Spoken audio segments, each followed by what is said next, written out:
Hey everyone, welcome back to Tech AI. In today's tutorial, I'll show you how to factory reset your Windows 10 PC. So, let's get started.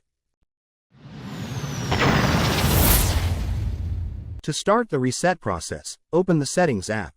You can do this by clicking on the Start menu and selecting the gear icon, or by pressing Windows key +I.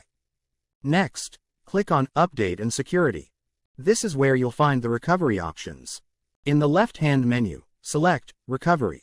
This will open the recovery options for your PC. Under Reset this PC, click the Get Started button. This will open a new window with reset options. You'll have two options: Keep My Files or Remove Everything.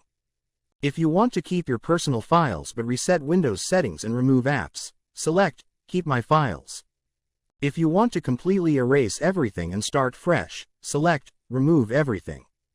If you chose Remove Everything, you'll be prompted with additional options. You can choose Just Remove My Files for a quicker reset, or Remove Files and Clean the Drive for a more secure reset. Windows will show you a summary of your chosen settings.